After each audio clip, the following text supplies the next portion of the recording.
Ano kaya ang nangyari at bigla yatang nag-iba ang desisyon itong si Willie Rebillame, na kung saan ay nagdesisyon na tatakbong senador sa darating na eleksyon. So kung atin pong matatandaan nung mga nakaraang mga eleksyon at mga nakaraang buwan ay sinasabi nga niya na hindi talaga niya papasukin itong politika, pero sa last minute po ng filing ng candidacy ito, at nakapag-decide na siya na tumakbo bilang senador. So sa video po nating ibabahagi ngayon, isang interview po ito na kung saan ay ibinahagi niya ang kanyang side at kung ano ang mga dahilan kung bakit siya sasabak sa darating na 2025 election. So pakinggan po natin at panoorin ang interview na ito. Few months ago, tinanong namin kayo kung kayo ba itatakbo for politics. Ang sabi ninyo sa amin, we asked you twice, sabi nyo, hindi. No politics, nasa kontrata nyo yun with TV5 for 3 years, you will not run. Ano po nangyari? Paalam mo kay MVP. You have my support, go. Yeah, yun lang yun. But what changed your mind? Because naalala ko po sinabi nyo nung panahon na yun na, naku, magulo sa politika, nag-aaway-aaway mga tao, ayaw nyo makigulo doon, pwede na kayo dito kasi nakakatulong kayo sa programa ninyo, sa araw-araw na trabaho ninyo. Bakit po kasi sa dun politika? Sa studio ng Will to Win, it's only about 600 people. Every day. So natutulungan mo, hindi mo lahat natutulungan yung 600 na yun. So, yung budget mo sa tulong, limited. And then, nung nakita ko yung awayan sa Congress, awayan sa Senado, sabi ko, kawawa ang mga Pilipino. Ito yung mga taong binoto, ito yung mga taong pinagkakatiwalaan. Pero nakakalimutan yung mga kawawang kababayan natin. So I thought, baka makatulong ako, kahit papano, at siguro makikipag-away ako sa Senado kahit kanino, para sa mahirap. Kailan niyo po napagdesisyonan with finality na, o sige, game na nga? Kasi buzzer beater po kayo dun sa... So mamalaman yung totoo, syempre. You know the truth? Yes. Kanina lang. Hanggang nandun ako sa may Rizal Hotel, I'll be honest, napaiyak pa ako. Talagang paurong na ako eh. Pero may mga kumusap sa akin, siyempre, ito na yung chance. Kala ko ba gusto mong tumulong sa mahirap? Half-hearted pa rin ako eh. So, Will, walang isang tao na nag-udyok sa'yo na, oy, sige na. Marami akong mga nakakausap.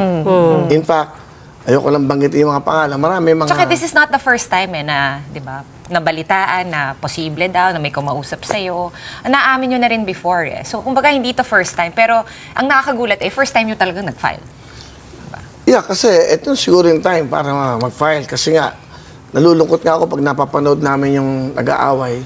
Kasi during the campaign, ang babait nila. Nagmamahalan, nagkakaisa. Pero hindi po ba parte talaga ng politika yun? Kailangan talaga magdebate, magbalitaktakan. Hindi, yung break-up?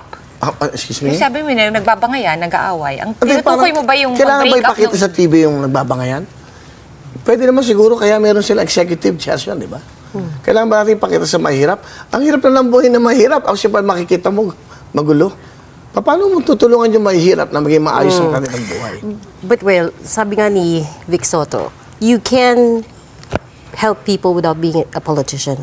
Right? Without holding public office. Because as shown nyo, you're already helping people, right? So, ang tanong doon at the heart of it is ano po yung motivation mo apart from wanting to help? Because all of these people in office right now, nung nagka-campaign sila, yun din naman sinabi nila eh, na you want to help the masses. Yun nga, at narinig natin ang dahilan ni Willie Rebillame kung bakit niya papasukin itong mundo ng politika. Dahil nga sa gusto niyang tumulong sa mga mahihirap at yung bangayan ng mga namumuno na sa mga pangdinig na kanyang nakikita nga sa Senado at sa Kongreso ay yung mga nagbabangayan ng mga pinuno ng ating bayan o ang mga opisyal na ito. Kaya't nagkapag-decide siya daw na sasabak sa mundo ng politika. nakakahiga. It's more about yung kabuhayan.